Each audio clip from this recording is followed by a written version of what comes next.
Welcome to the Misconnected podcast. This is the first of what I'm calling a quick hit, a short, abbreviated episode. I love what I once heard an MMA coach say about how he trains his fighters. And to summarize his point, he really emphasizes the importance of having a great relationship with the ground. And for me, one of the big takeaways from that highlighted the importance of good footwork. It's as critical as oxygen.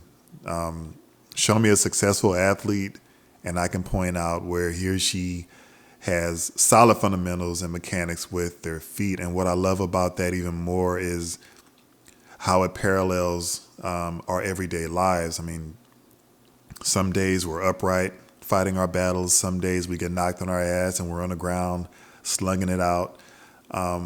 Maybe we initiated it. Maybe we got knocked on our ass. Who knows? And I bring this up because something came up a few days ago and it really threw me off my game. I was less confident, less focused. The issue wasn't so much that this event or this thing happened, but it's because in that moment, my emotional footwork was shitty. I wasn't centered. I was emotionally careless and I wasn't alert. And as a result, it disrupted my usual state of productivity with my personal projects, my gym time, my sleep, etc. And it took me a bit to get back on track. And that's how I judge if there's balance and harmony in my life. Am I able to endure storms and the distractions while at the same time addressing my personal needs?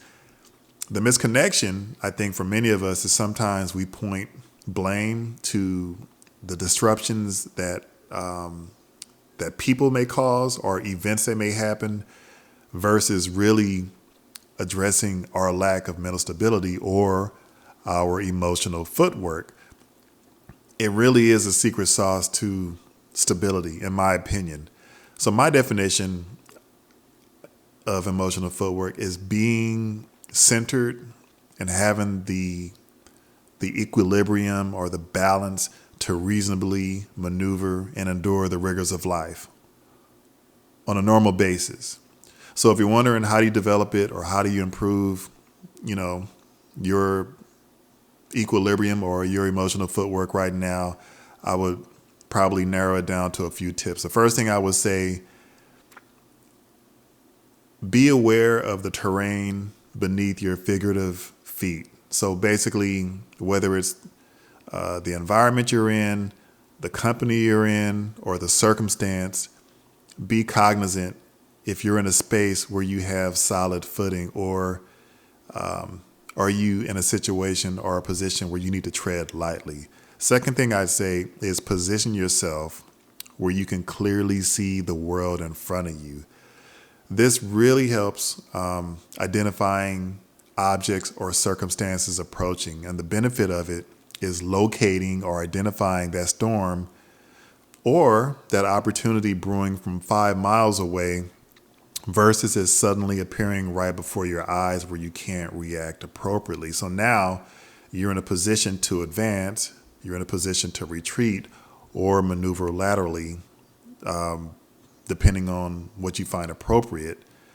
Next, I think a very, very important thing is to have the discipline to operate from a place of control relative to who you are. So basically, it's playing your game. So figuratively speaking, if your game is one of force and power, stay true to that.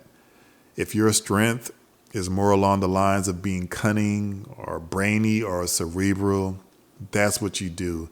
And I can't end this enough without stressing the importance of good diet, getting your rest, ridding yourself of unnecessary distractions. So again, just a quick review: awareness of your terrain or where you are, vision, discipline, play to your strengths, get a good diet, get your rest, no silly distractions. So that's what I got for you. Same spill for the ending. Email, hit us up at info@themisconnected.com.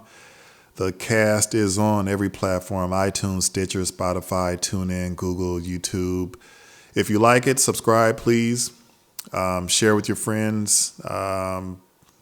We're on Twitter, Misconnected P, Instagram, the Misconnected Podcast, also on Patreon. Look for Misconnected Podcast. Thanks for tuning in. Till the next time.